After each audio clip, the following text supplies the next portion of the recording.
Welcome to Dark Docent. My name is Jake.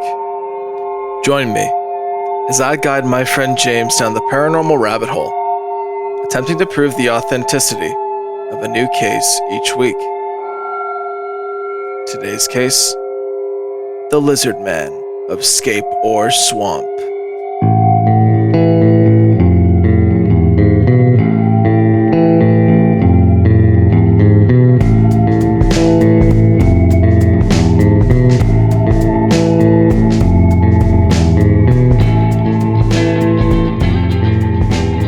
How we doing today, James? Not too bad. How are you? Not too bad. You know, the general working man answer. Not too bad. Yeah. Or living the dream. Every day is a new nightmare. No, that's not what it is. Every day I get to go to work is a gift. There you go. We know your boss listens to us, so you gotta say that. Hi, Paul. Hi, Steve. So, we had a couple big ones we just did. Yeah, we've been up for like 12 hours recording at this point. It's been a little nuts. So, I thought I'd bring it back a little bit. Bring us back to our roots. You know what I mean? Something small with no evidence and just hearsay from the 50s in America. Very close. Evidence to be determined. We have this one recreation of a southern hick making a footprint with 3 toes, and that's it. And you'll come to find that that is common If amongst... Mama said it was real, it was real. Damn right. Mama said so. That means something. You don't understand, James. This is the Bible Belt of America we're talking about. A person's word is all you got. Are we going south again? We might be. I got a story for you. June 29th, 1988, Bishopville, South Carolina, 2:30 a.m. Christopher Davis, 17 years old, is just finishing up his shift at McDonald's. He gets into his 1975 Toyota Celica and leaves work around 2:30 in the morning. But on his way home, he feels his car begin to swerve. And he knows the feeling. He's got a flat.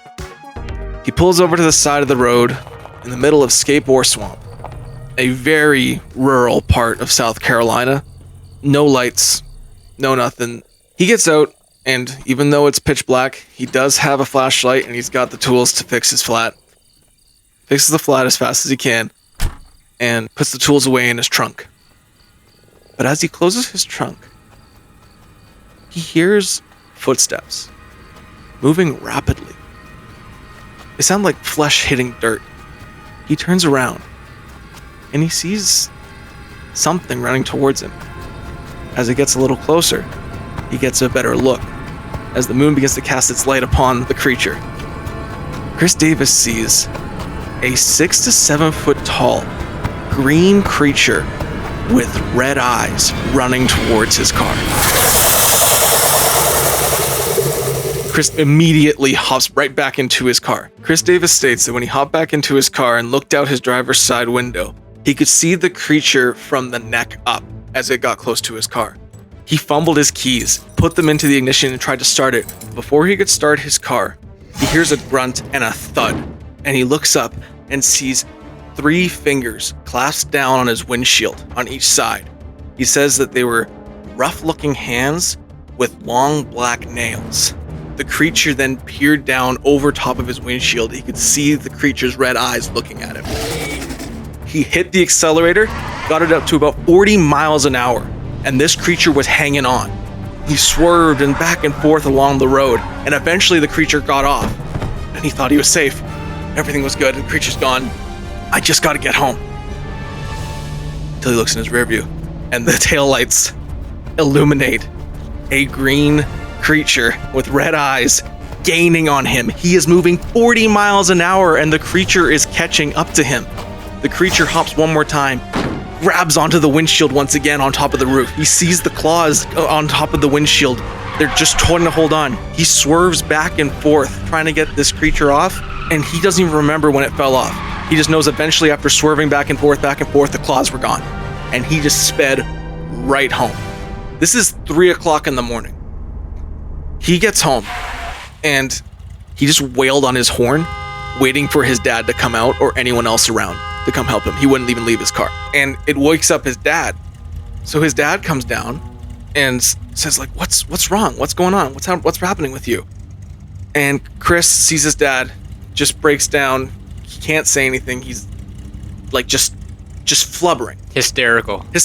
So his dad eventually calms him down. Just calm yourself, explain what happened. Eventually, Chris did explain what happened. That a creature had attacked his car. It jumped on the roof. His dad, skeptical, obviously. However, his son was so scared he wanted to go check the car. The roof of this car is completely scratched up. The driver's side mirror is bent. The molding has been stripped. This thing was scratched. He went up to the car, and Chris was so scared he hadn't even turned the car off yet. So his dad turned the key off, closed the door, looked at Chris in the eye, and advised him not to tell anybody what happened here tonight. However, 2 weeks later, stories started to break in the paper. A creature had been terrorizing people in Scape Swamp, attacking cars, animals, and people have been sighting it all around the swamp. Turns out, this creature was much more abundant than the Davis family thought, and it started a craze that lasted throughout the summer of 1988. James, have you heard of the Lizard Man of Scape Swamp?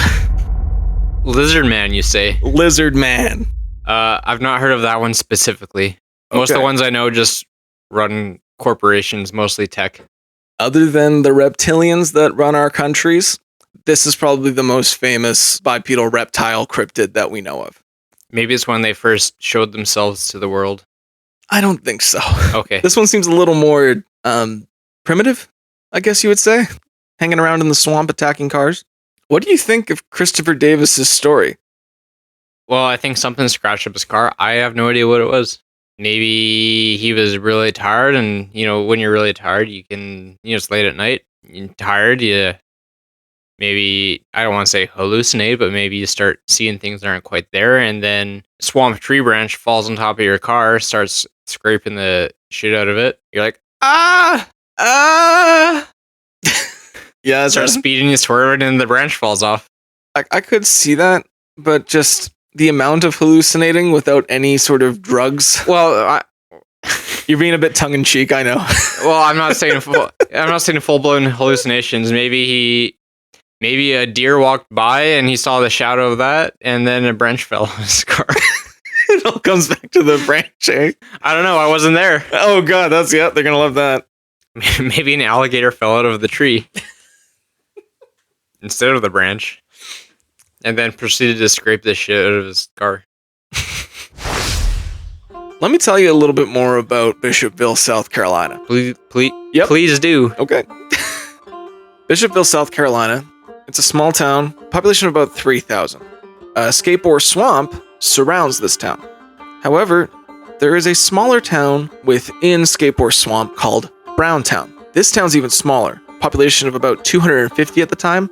Today, even smaller at just about 200. I think that's considered a hamlet. Almost. It's just like spread out houses throughout the swamp. And a little more about Scape Swamp. It's over 180,000 acres. Several waterways through it.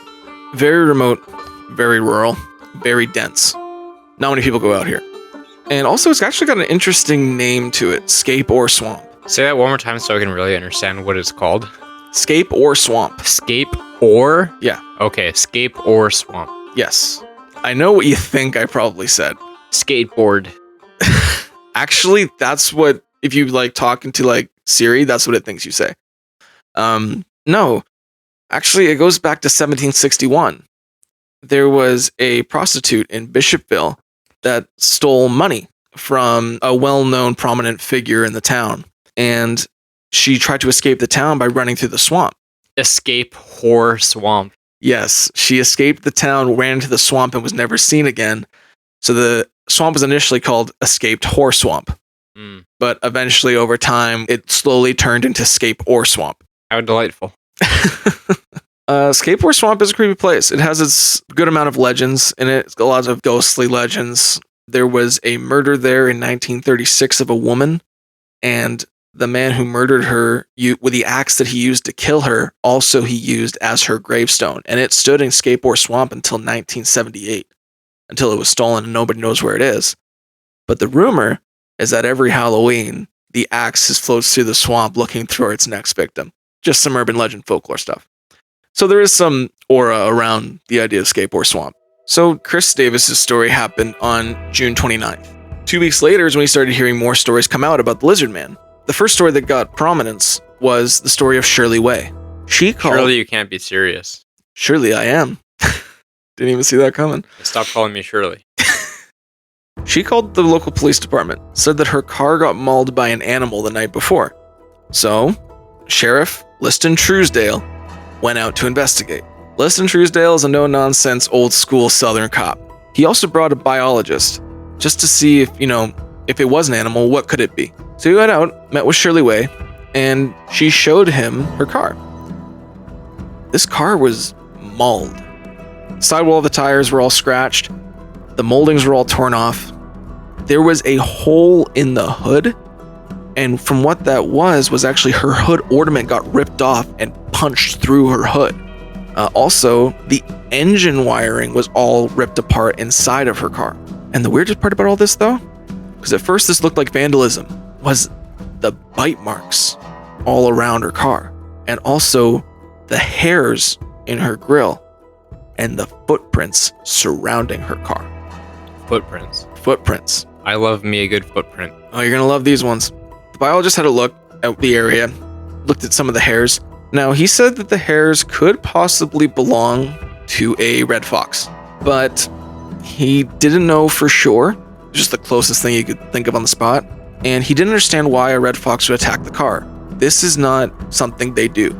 However, 25 yards from the car, they found large footprints, possibly a bear walking into Scape Swamp.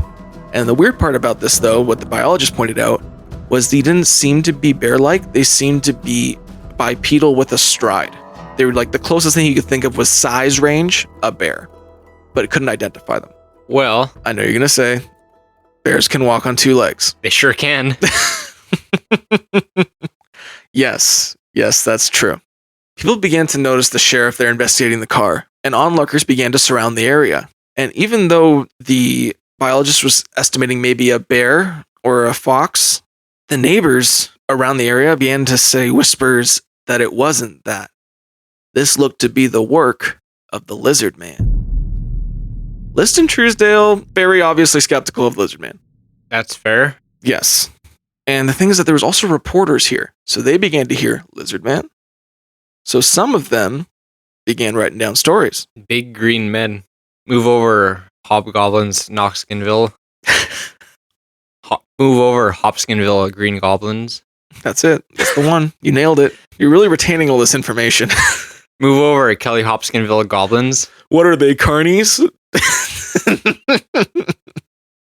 So, Liston Truesdale began to hear people talking about the Lizard Man, and he began learning that other people had come forward saying that they had encountered Lizard Men as well.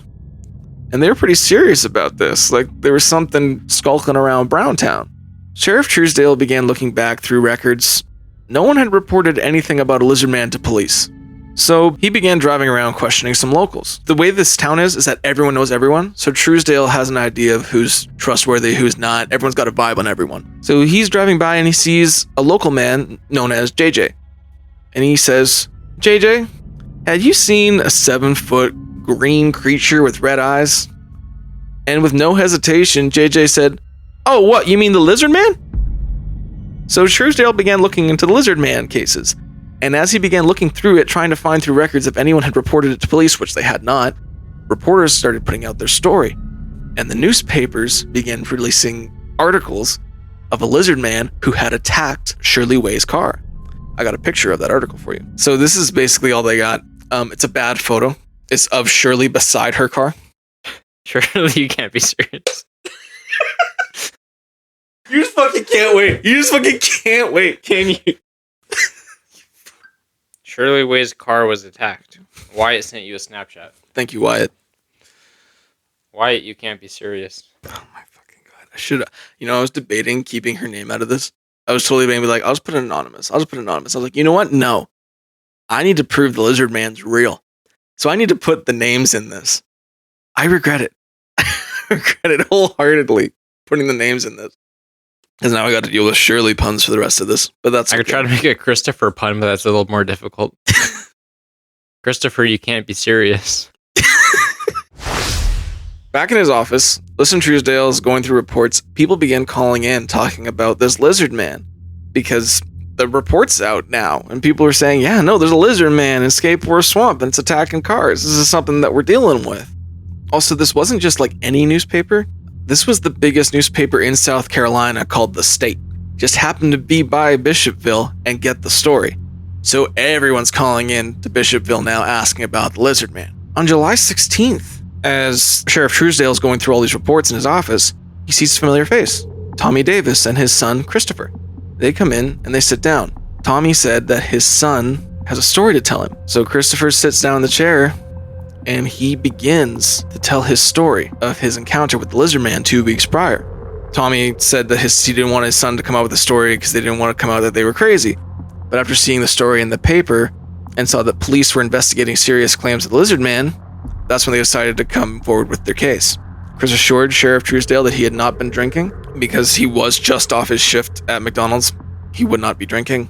Sheriff Truesdale also knew Tommy Davis and Chris Davis and knew them as upstanding citizens, not ones to make up stories like this.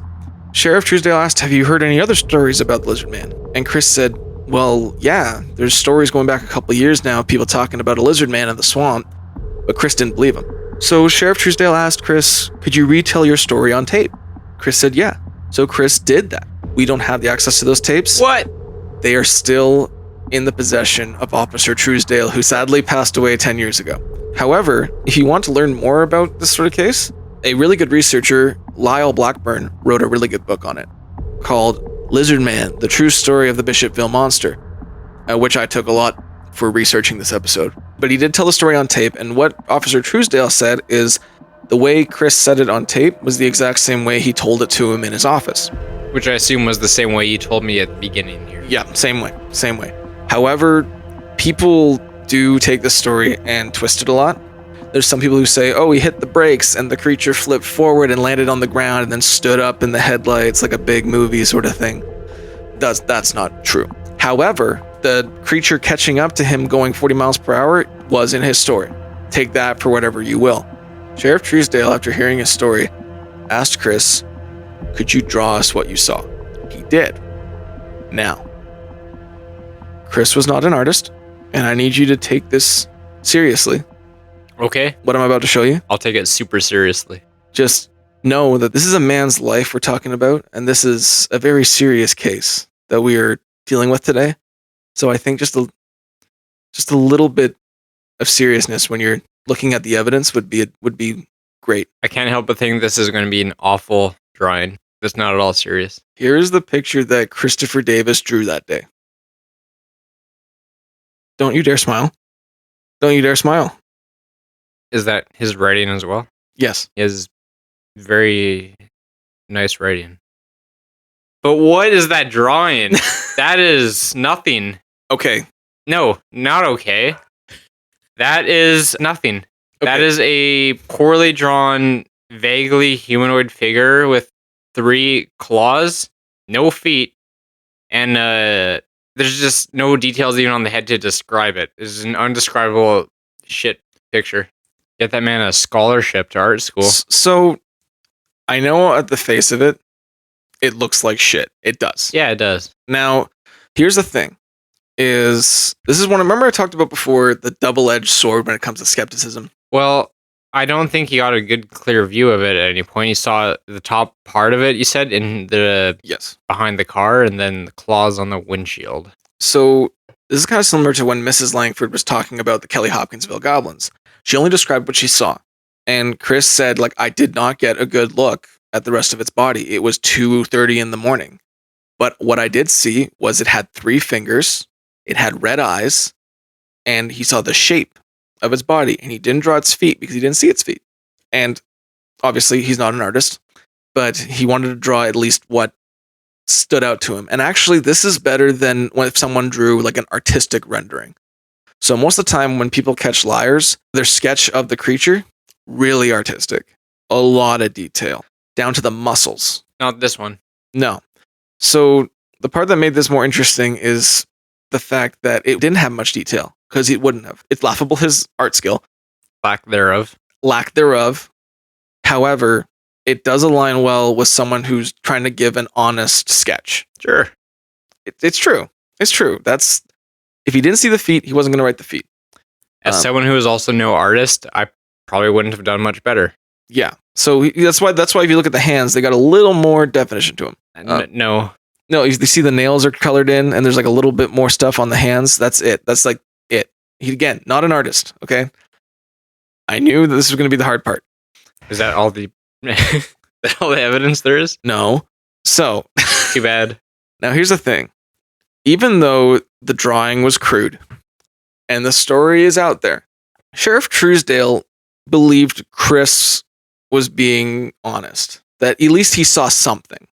He didn't believe that there was a lizard man, but he believed something was terrorizing the people in Bishopville. Whether that be a person or a bear or who knows. For the people who are not going to look at the photos, it does not resemble any sort of lizard. No. And we'll get to that. We'll get to other theories on that.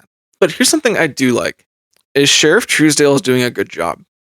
He's not disregarding witnesses. He's taking all he can and looking at it with a very skeptical eye.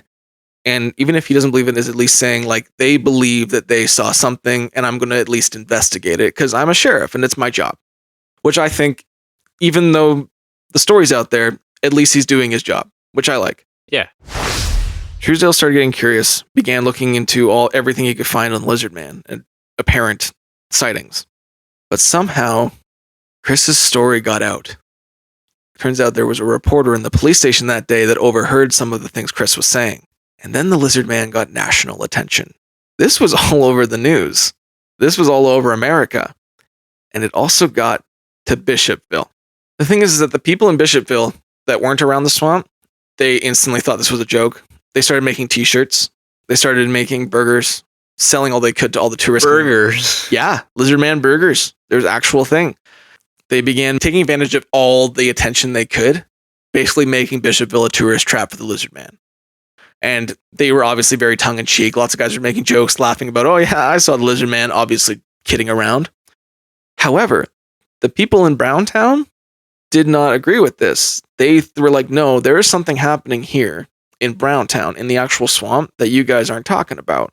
And they thought it was kind of disrespectful. The people in Bishopville were taking advantage and selling all this merch and stuff like that. The lizard man ate my ass in Bishopville, South Carolina. I bet you could find something that says that. With this national attention, people began to interview Chris.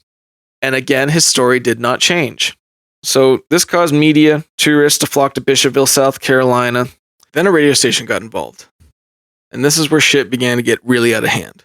A radio station in Columbia, South Carolina, WCOS-FM, went on air and said they put out a $1 million reward for the lizard man, dead or alive. You know what that means? Send the Boy Scouts. Monster hunt, motherfucker! Woo! Let's go! Let's get him! Bishopville became overrun with all sorts of monster hunters from all over the country coming to find the lizard man. People were loading up the back of their trucks with guys and guns, and they were hopping in the swamp looking for the lizard man nightly. And this became an all-out craze. Sheriff Truesdale tried his best to slow this down, but it was out of hand. It was national news. People were there. $1 million is a lot of money, especially in the 80s. Yes, and also, last time we talked about a monster hunt Momo, that was back in 1972. This is 1988. A lot more TVs and a lot more radios throughout America now. So a lot more people were coming. Probably a lot better guns, too. Damn right. The monster hunts couldn't slow down, and the police department continued to investigate reports of the lizard man.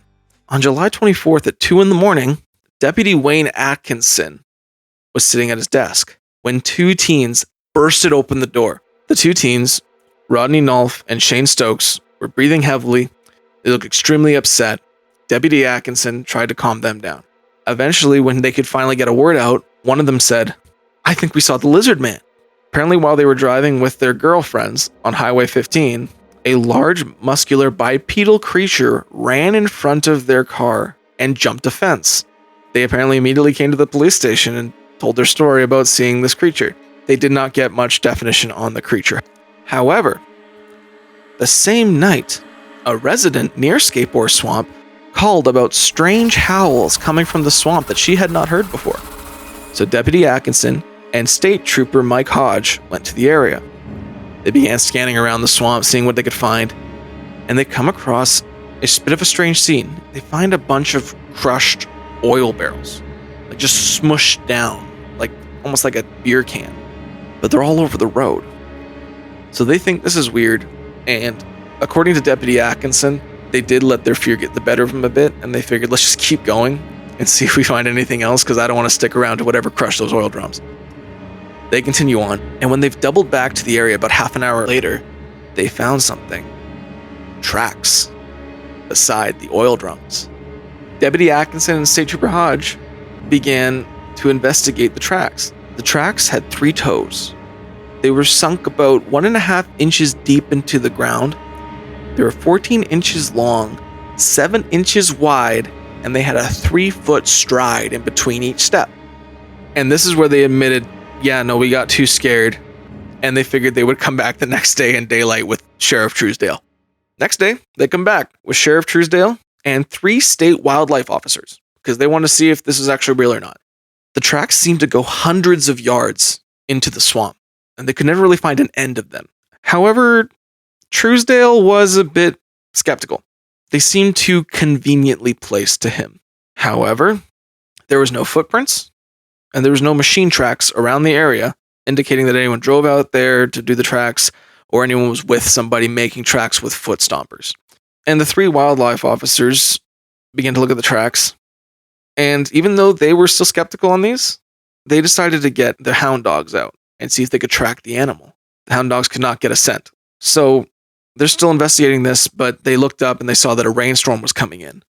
So Sheriff Truesdale said, let's just make some castings in case they are something, because it's better to have something than nothing, and if they're fake, they're fake. Right. So they got 5 track castings, which is something we don't normally see, where they get multiple foot casts. Usually only get the one. They grabbed that and they brought that back to the police station. Here are the tracks that Deputy Atkinson, State Trooper Hodge, and Sheriff Truesdale found that night. Let's see him. Feast your eyes. Lizardman has a really high arch. Lizardman does have a very high arch. And 3 very straight toes with big gaps in between them. I think that's a foot stomper. You would be right. But another thing that's interesting I wanted to show you is when we look at other tracks, that's what I mean by the foot casting normally tells a story. You don't see any motion in that print. Yeah. That's what a foot stomper would look like. Yeah. There's no toe digging as it moves forward. The heel's not light on it. There's no natural toe spacing toes that look like that on anything, especially not a lizard. Yeah, no. So that's... I am 100% sure that that's fake. Some people say maybe. I don't. I no. Yeah, maybe nothing. As a guy who's seen a lot of Sasquatch footprints and Bigfoot footprints, and there's some that are questionable that something was moving in there, and there's something that are obviously foot stampers. That's a foot stamper right there. Oh yeah. Yeah. I mean, if you believe in evolution, then there's no way that anything evolved to have toes that look like that. No, they don't even look like toes. No. They look like wood. Like yeah, they're perfectly square. Looks like 3 Vienna sausages on the sticking out of the end of whatever the footprint was. Yeah. Very spaced apart. Yeah, they don't look natural. No. However, they did take them back, and even though Truesdale was skeptical, and he actually leaned towards that these were hoax footprints, these got a lot of press, and they got a lot of interest from the public. And honestly, it only fueled the flames of the lizard man. Even though they're fake, I think anyone just wanted an excuse to go into the swamp with guns with their buddies. Sure. I think that's more the reason. Sounds like a fun time to me. Even though people in Bishopville were joking about the lizard man, people began to come forward about their stories with the lizard man. This is when we get to George Holloman. He is a construction worker. He came forward talking about his story to Sheriff Truesdale. He claimed that he was riding his bike at 2 a.m, and he stopped at a well on the other side of Scape Swamp to get a drink and to smoke a cigarette. He was sitting by the well, just enjoying the silence of the swamp. And he claimed that across the road a ways, there was like a dead tree lying on the ground. Didn't think anything of it. And then the dead tree stood up. And he looked at it. And he didn't know what it was. I think those are called Ents. E-N-T, Ent. Right, Ents. Right. Yep. So we're actually looking for Ents here, not a lizard man. Well, if it's a dead tree and then it's an alive tree. This was dark. He just thought it was a dead tree, judging by the shape of it. So apparently the creature stood up and looked at him. And it was making subtle movements, kind of swaying back a little bit, jittering a little bit, looking at him. And he just saw this shape. He didn't get a good look at it, but he's like, there's something looking at him. So he's watching it, until a passing car began to approach the area. And the headlights lit it up for a moment. And he stated that the headlights made the eyes flash red. When the creature saw this passing car, it quickly turned and walked right back into the swamp. The creature has stage fright all of a sudden. I know. I don't think this was the lizard man, but I have my own theories. And we'll get save that for the end. Okay. This was not the only sighting to come forward. George Plyler. He was another man who was working on his home 2 years before. He's putting up a pig pen with a few workers in the swamp where he lived when he felt something was watching him. And he looked off into the swamp a bit and saw something peeking from around a tree. At first he said he thought it was a deer.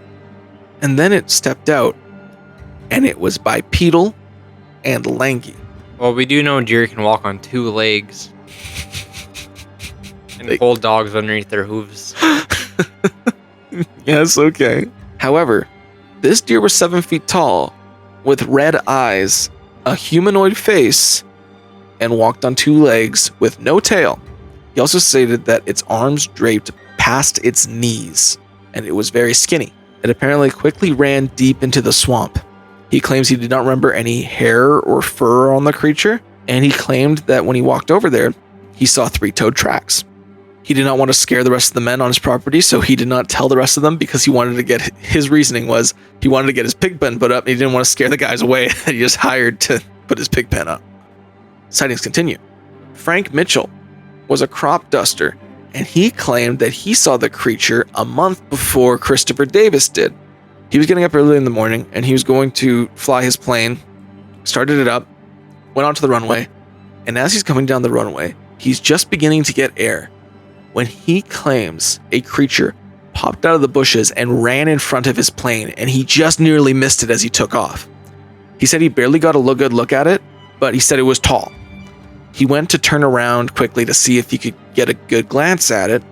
When he looked back, it had just escaped back into the woods. He says that he thinks it's the lizard man, but he can't pick out any discernible qualities about it. I don't think it was a lizard man, personally. He's pretty convinced. He's very convinced for someone who didn't see anything. Yes. I think he saw something different than the lizard man. And then we get to the climax of this whole event. Oh. You know how so far we've had very little evidence and bad evidence to boot? Yeah. Debatable, but yes. That drawing was pretty convincing. From my point of view, that's the most believable part so far. Hey, compared to the footprints of this case, that's the most believable part of this. Did the whole squad of hunters from all across America find anything? Not a single thing. Until now. Yeah, buddy. Oh, let's go. Kenneth Orr. Kenneth Orr what? I gotta fucking name check all these names now. I'm like, god damn it, James is gonna make fun of the names and the thing I believe. Oh, this is my shtick for this episode. Christopher, you can't be serious. Kenneth Orr walked into Sheriff Truesdale's office, and he claimed that he shot and wounded the lizard man. And he has the blood and the scales to prove it. Does he? He put them on Sheriff Truesdale's desk and began to tell his story. It was 6 a.m. when he saw the lizard man get out of the swamp and begin running towards his car. Orr got out of his car and yelled halt, but the creature did not listen. He fired a warning shot in the air, and it was not phased. He then aimed his gun at the creature and fired multiple rounds at the creature, one piercing the creature's neck.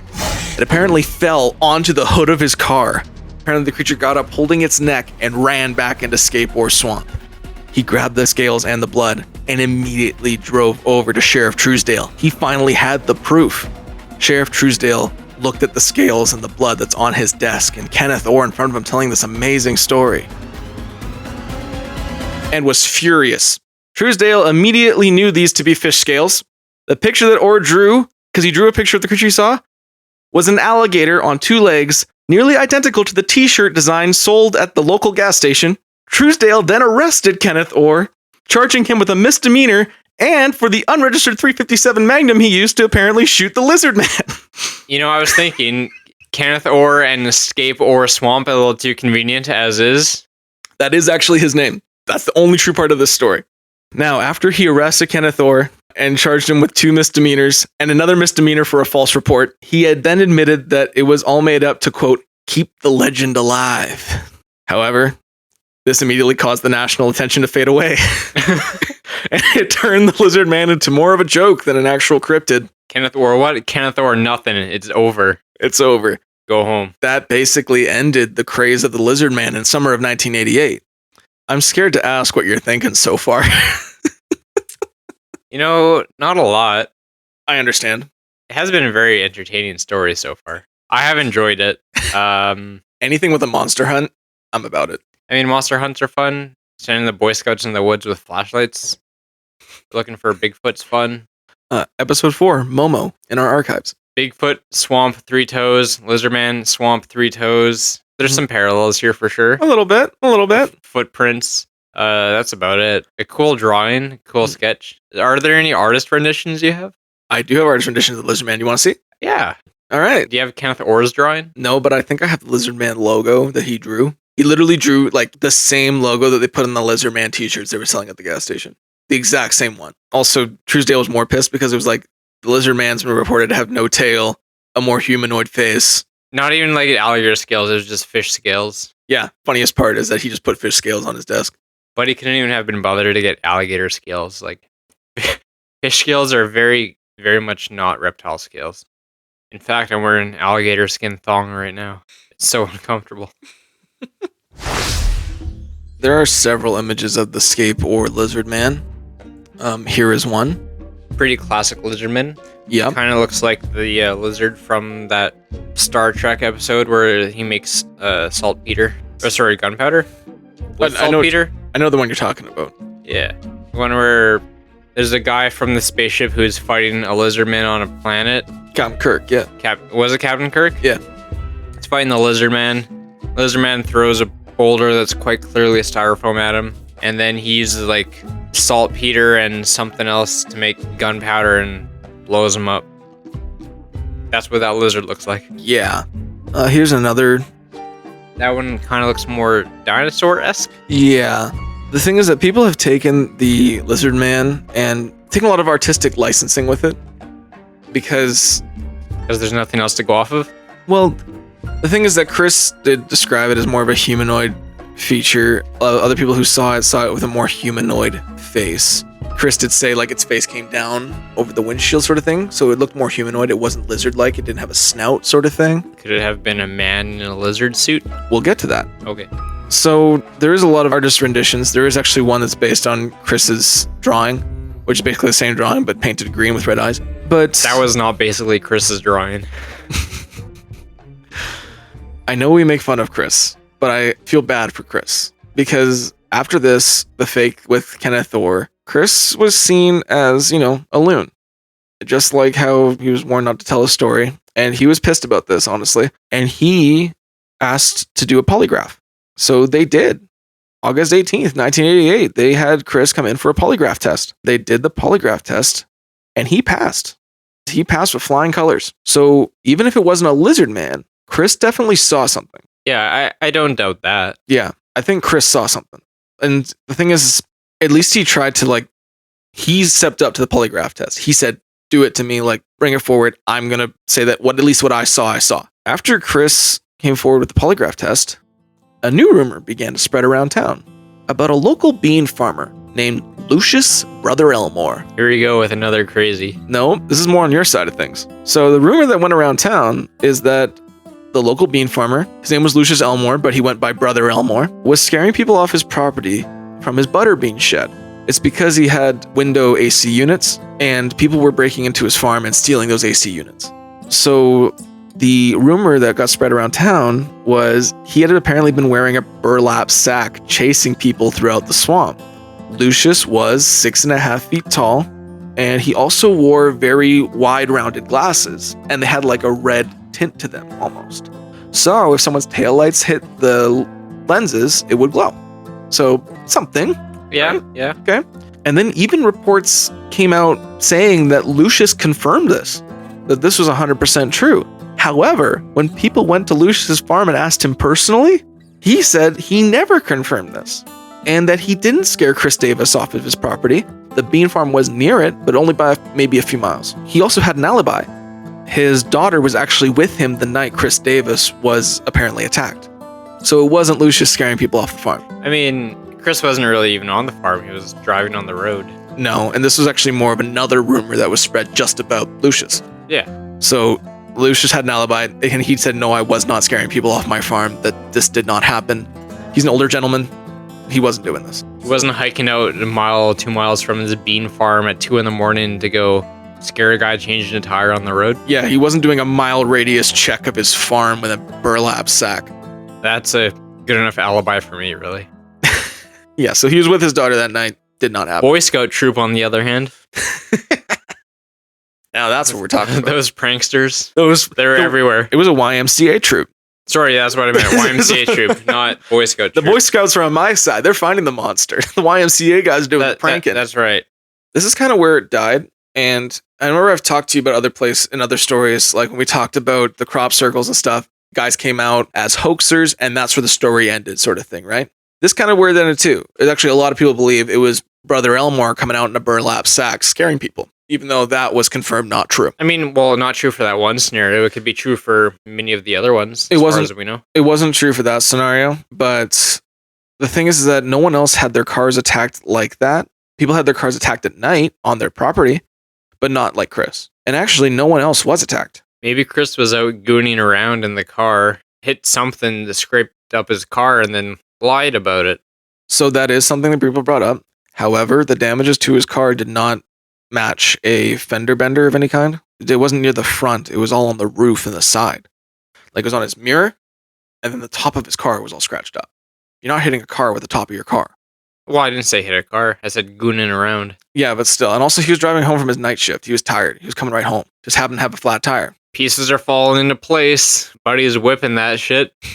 Maybe he slides a little too far. He goes off the road, goes kind of in the bush, scrapes the roof off branches, and pops a tire. Boom. Gets it back on the road, fixes the tire, goes home.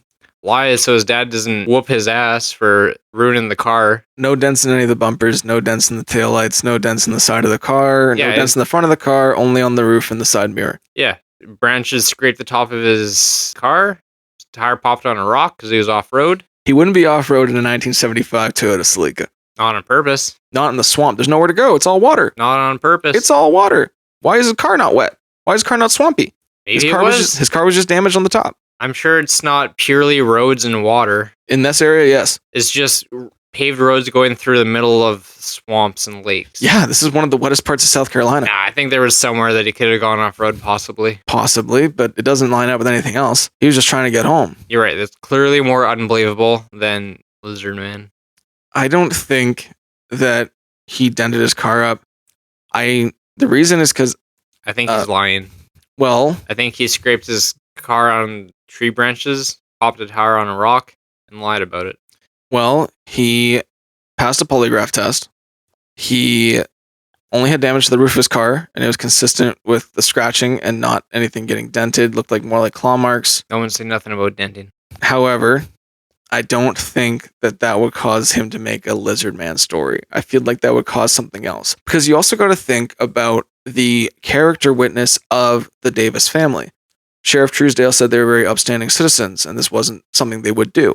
Sure, but kids also do silly things sometimes. They do. And you mentioned that Christopher said or knew about Lizardman reports from like 3 years previous or something like that. 2 years previous, he heard whispers of the Lizard Man, but he didn't believe them. Sure, So something that he stated that he doesn't believe, why would he use that as a story? There's better things to say than that. Here's the thing. I find Chris's story, and Chris as a person gets insulted a lot in this story. I've seen the man talk about it. He seems genuine. I believe he saw something that scared him. I don't know what that was, but I think something genuinely happened. When you do something like that, you wouldn't get home and then lay on the horn, waking up the neighbors to get your dad's attention, crying hysterically in your front yard. If someone did that to the car, maybe I've known a few people who has done something to a car. Definitely not me. But normally, kids would react by turning the car off and sneaking inside and acting like nothing happened. I mean, I went to public school. You went to public school? Yep. Kids are fucking liars. They will lie through their teeth, and they will lie on a lie on a lie to keep that lie going. Yes, they would, but I know very specifically some people who would do that. Yes, they would. I know that. The thing is with Chris's story is the story did not change. Usually a lie on top of a lie on top of a lie begins to change. You usually catch them. And also, they don't act the way Chris was sort of acting in the interviews. He was like looking down, very unconfident, like just like shuddered about everything. Like he looked scared. He looked scared about what he was talking about. And a lot of people who knew Chris came forward and said that his character does not line up with being the lying type. He wasn't known like that. So the people who knew Chris coming forward talking about his character is more important than people who don't know.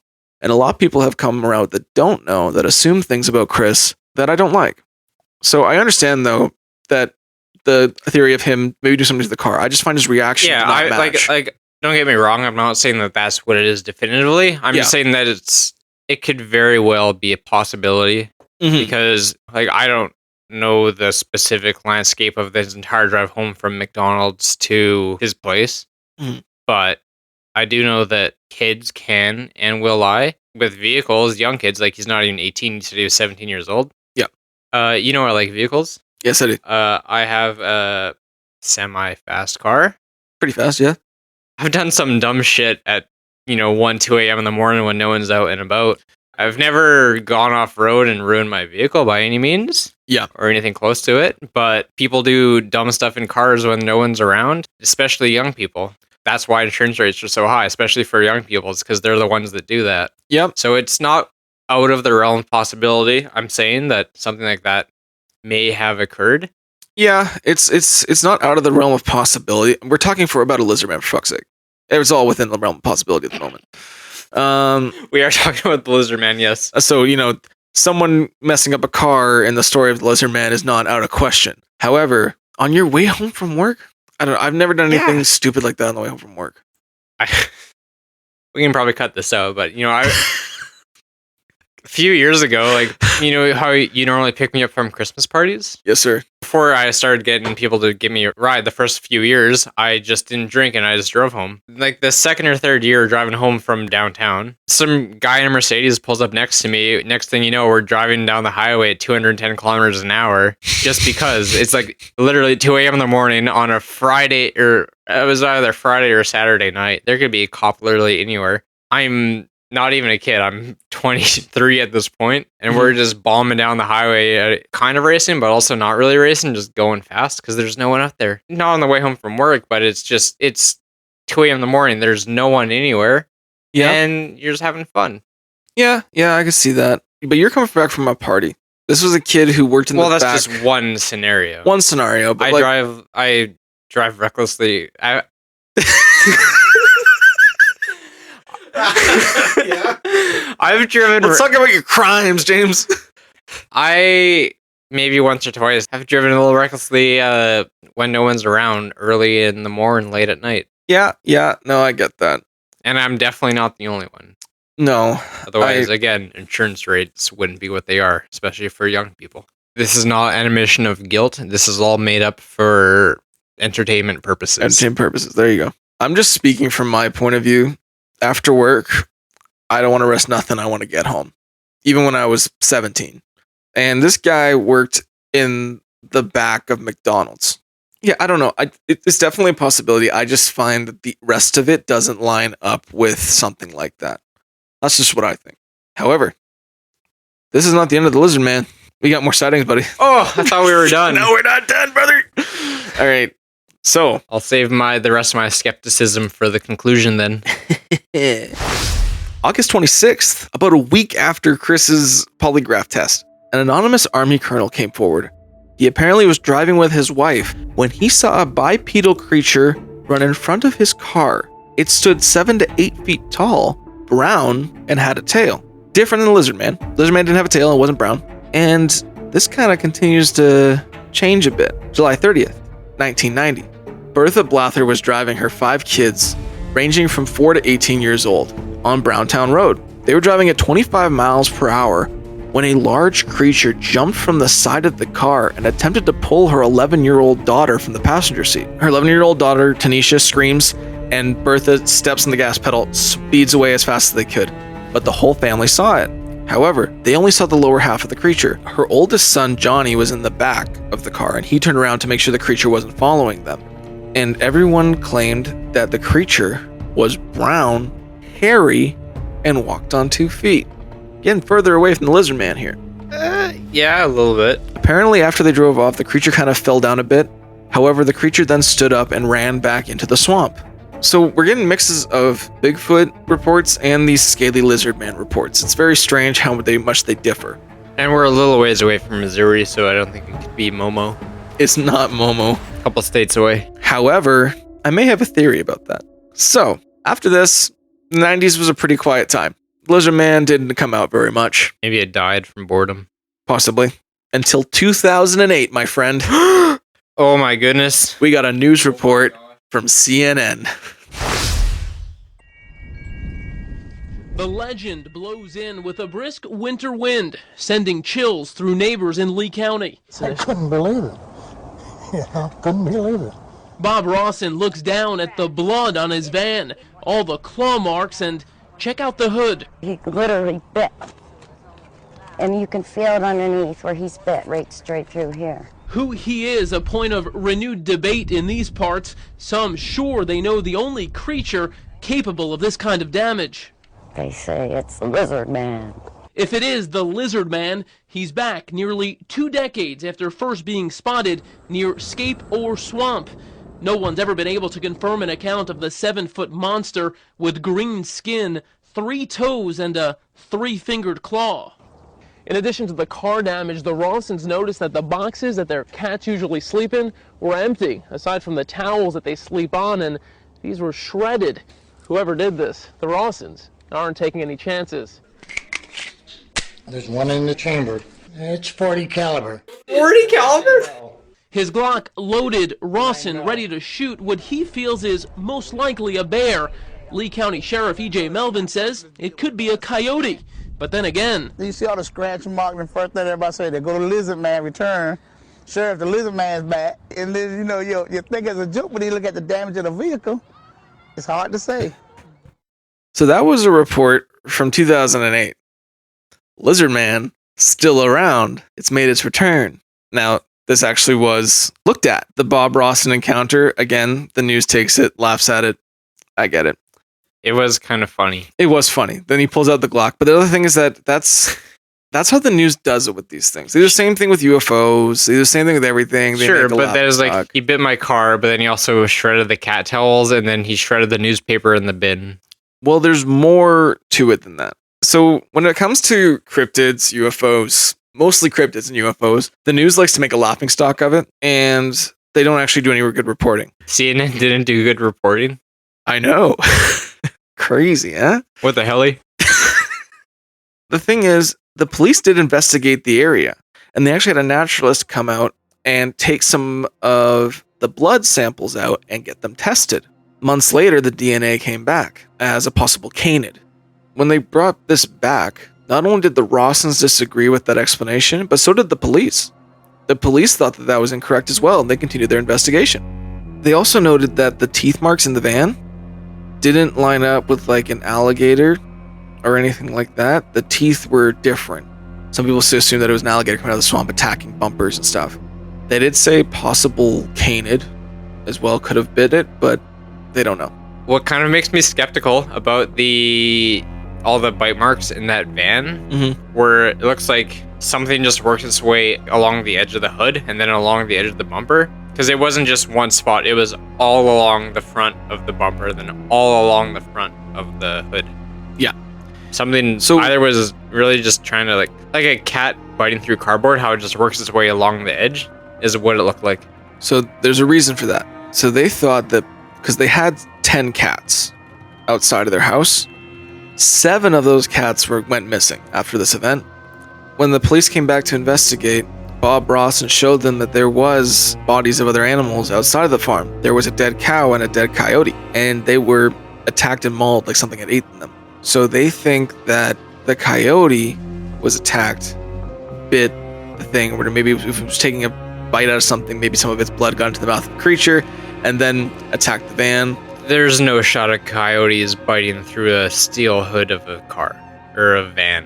Coyotes are not big animals. No. However, what they think is whatever was attacking the van was going after the cats. Cats are known for hiding in engine bays and under wheel wells. And that's normally what we see attacked in these lizard man car attacks, is the wheels and the engine. The only time we've seen it attack a roof was when it was going after Chris Davis. So they think something was trying to go after some of the animals, the easy to get outside pets. But they still don't know really what it was. They think maybe some sort of canid, but that's, again, they don't think a dog would go after a van. Well, we know what large, I don't want to say it, not going to sound right. You know what large brown things like to come after pets? 1 syllable, 2 legs. Momo. Okay, that fucks me up. All right. I was going to say bears, but okay. Oh, bear. I thought you were going to say something racist. What the fuck? No. Bitch, what do you think I am? Sheriff Melvin, the man we saw in that video, he was quoted as saying, "If I didn't see the van, I may have not believed it either. But after seeing the van, he thinks something strange happened here, and he doesn't know what." On the 4th of July, a man named Leon Marshall found his Dodge Journey with similar damage on it. They found black and white hairs as well as saliva. Black and white hairs? Yes. The police refused to investigate, so no DNA was taken. And then there's one more prominent sighting that got into the media. It actually got onto the Late Late Show with James Corden. What do you think about James Corden? A lot. I think he has a great first name. I actually don't know anything about James Corden. He's the guy that does the car karaoke. Like Cash Cab? No, the guy fucking... No, he sings with the celebrities in his car. I don't know what that is. It's a Tonight Show thing.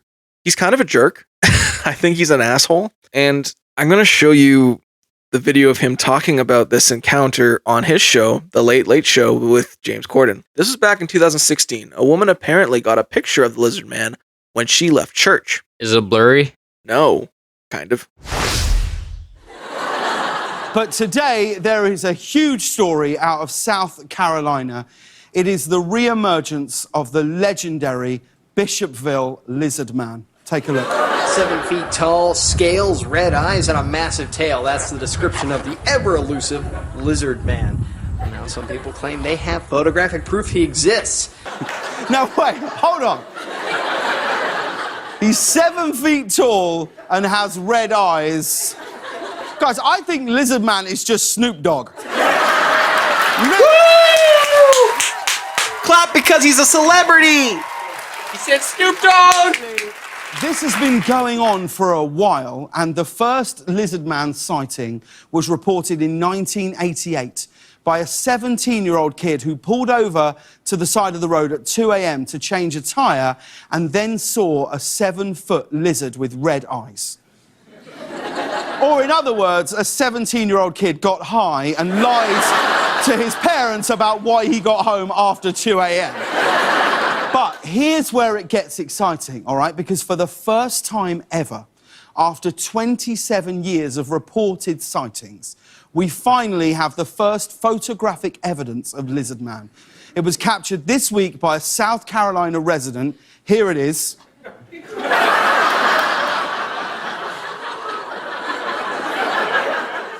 As you can see, that picture is obviously fake. That was a man in a lizard suit. 100%. Not denying that at all. Here's the thing I wanted to point out, and this is the part that bothers me, is people will take the story of Chris Davis and instantly say he's high and not look into the actual story. And this is a common thing with other strange occurrences when it comes to UFOs, ghosts, anything strange. People will say they're high, assume, and move on. And it's one of the only things where we can assume and move on, and everyone just laughs at it and doesn't take a second to talk to the actual person. We know that Chris Davis wasn't high. He was at his job. He might have been overtired. He wasn't high. He was working, for fuck's sake. No one's ever been high working at McDonald's. People at his job said he was not high. People did say that he has upstanding character. Also, this is South Carolina in the late 80s. The war on drugs was still a big deal. You wouldn't risk that, I don't think anyway. He didn't seem like a stupid guy. I just think it's dumb when people just make fun of it off the bat. I do think the picture's ridiculous. I do think the lizard man itself lacks a lot of evidence. However, there are other theories. So, we have the attack on Christopher Davis with his damaged car. We have the drawing Christopher Davis had, which wasn't very good, but honestly, in the dark night, he only drew what he saw, which is something we like to see from witness drawings. We have Shirley Ways, and we surely saw that her car was messed up, and there was something strange around there. We found footprints, we found hair, we found bite marks. We have George Hulliman's sighting of the creature a few weeks after Chris's. We have George Pryler's sighting 2 years before Chris's, where he saw it around his pig pen construction site. We had the Frank Mitchell sighting, where he was taking off to go crop dusting. We have the anonymous army colonel that claimed a creature ran in front of him and his wife while driving. We have the Blathers family encounter, where all 6 people in the car witnessed a creature try to take Bertha Blather's daughter from the passenger seat. We have the 2008 Bob Bronson encounter with the 7 missing cats, the dead cow, the dead coyote, and the damaged Dodge Caravan. And we also since then have had a few photos, one obviously fake, one too blurry for me to even show you because I think it's a treat. So, James, with all that, where do you want to start with this conversation on the lizard man? I think I've said a lot of my piece so far already. I've heard what you've had to say, and I've heard what you've had to say to what I've had to say. Yep. And there's not much more for me to say. I still think that Chris could very well be lying. The guy in the airfield didn't see anything. I don't think so. That lizard photo is obviously just nothing. Yeah, no, that was for the James Corden aspect. Yeah. He's a dick, by the way. Yeah, I'd imagine so. Seems like a fucking asshole. He does. I don't know what happened to those vehicles, but, it didn't really scream. There's nothing that says lizard man necessarily. Those last few reports you were saying involved hairy things and brown things. Doesn't scream lizardman. Yeah, I don't know. What do you think? Well, there's a few theories. I don't think it's a reptoid human. I have my own theories. You think it's Bigfoot? I do.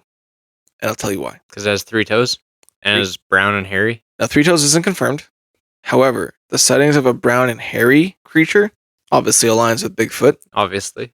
However, the green aspect and the skinnier aspect, there's a lot of water and a lot of swamp. Yeah, algae covered Bigfoot. That's what I'm saying. There's other monsters that have been encountered that are Bigfoot-like creatures that have said to have a greenish tinge to them.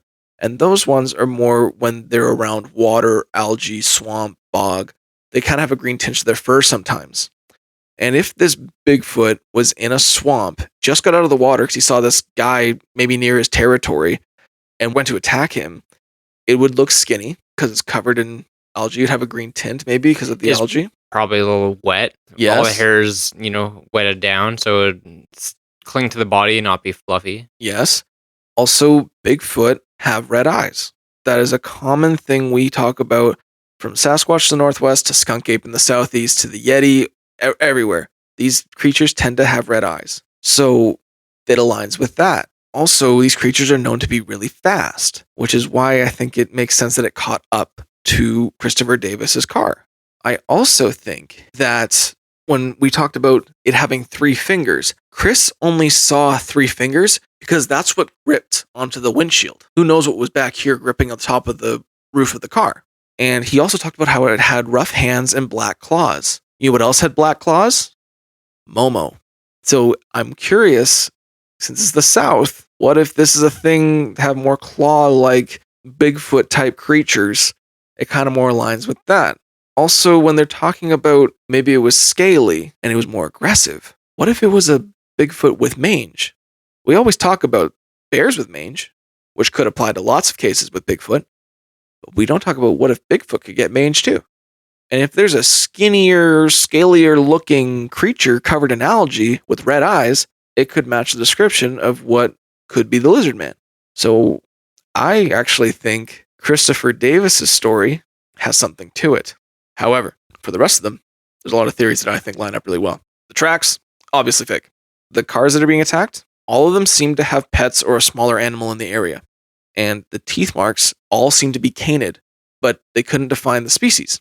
I personally think that a wolf or coyote, really hungry, this was the summertime that all these attacks were taking place. A cat or a small animal like a fox hides in the engine bay or the wheel well, and the desperate coyote or dog or wolf will attack the car trying to get at the animal behind it. Are there wolves in South Carolina? I don't think. Well, canid. They said canid creature. Yeah. So it could be, I guess, more a coyote or a dog, something like that. But I can see that attacking the cars trying to go after a small animal. And coyotes typically run in packs, so it also makes sense why the scratches and stuff would be all over the car and not in one focused area. Yeah. Also why there'd be multiple footprints. They also claim for some of the heavier damage, possibly the same situation, but instead of a coyote, maybe a bear.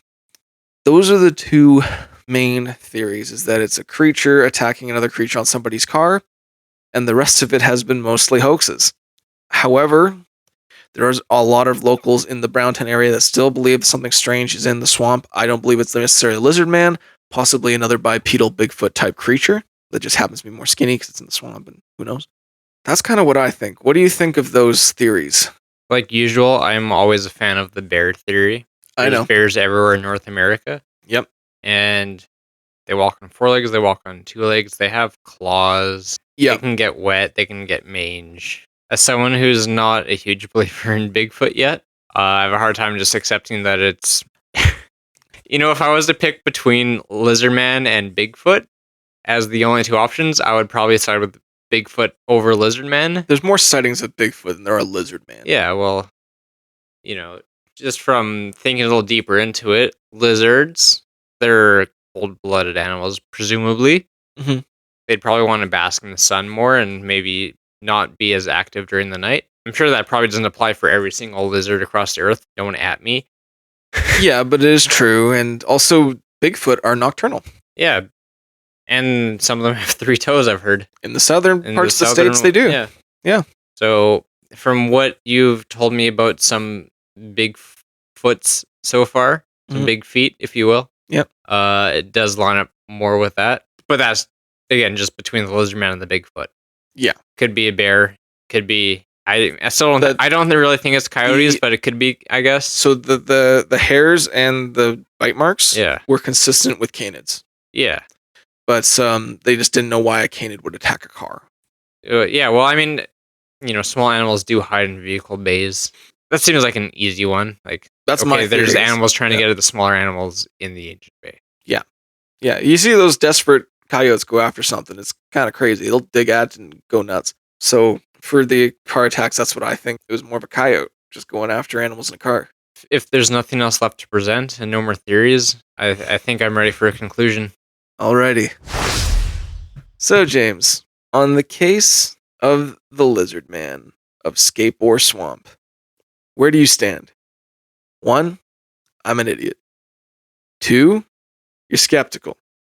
3, you're on the fence. 4, there's something strange going on here, but you don't think it's paranormal, or you're not quite there. 5, there's a lizard man in South Carolina. Where are we standing today? Well, I think today we're standing at a 2. A 2? If not a 1.5. Okay. I don't think you're an idiot. So I don't want to give you a... Just being nice. I'm not going to give you a 1. But we're not much higher than that. There's nothing going on there. Christopher didn't see shit, and if he did, it wasn't a lizard man. So I don't think Bigfoot's real yet. Nothing. There's nothing. 1.5 to a 2. For the lizard man, I'm a 2. However, for the Bigfoot theory, I'm a 4. I think Christopher did get attacked by something. Sure. That's what I think. I think Christopher did get attacked by something, and we would ask him today, but he died in 2009. He was robbed at gunpoint and shot in his home. And the saddest part about that is that he died, and the headlines were Lizard Man witnessed dead, not Christopher Davis. And he wanted to escape the Lizard Man thing. He didn't like being associated with it. Kind of sad that even in death, he's associated as the Lizard Man guy. But I genuinely think that Christopher saw something. I think a Bigfoot went after his car. Maybe a Bigfoot with mange. If it was 7 foot tall, skinny, with the red eyes. If you look at it in that area, I think it's a Bigfoot. So for Christopher Davis, I'm saying a 4. For the rest of it, it's a 2. Very well. I'm not budging. 1.5 to a 2. I'm not going to argue with you.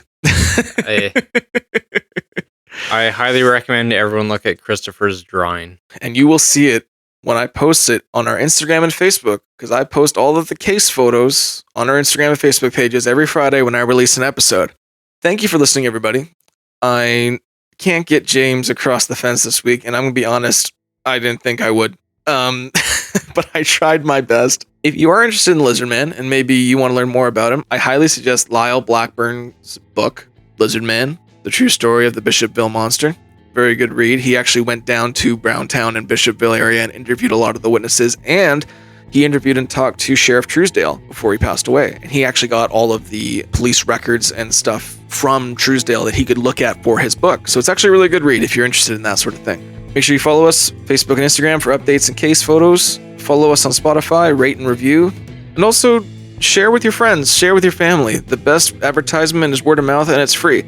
So if you know people who are into this sort of thing, you think our podcast is fun and engaging, let them know. We'd love to have more listeners, and we love doing it. So it'd be great. Also, if you have any case recommendations, or if I missed something that I could bring up next time, we have an email, darkdosenpod@gmail.com. With that, I think I got everything, don't I, James? There was a lot there. I think it's all of it. Well, James, any words to the wise? Lizard Man, surely you can't be serious. I hate this. Okay, thank you for listening, everybody. Oh, fuck. Okay. Don't call me Shirley. Thank you for listening, everybody. We'll see you next week. Goodbye. Thank you for listening.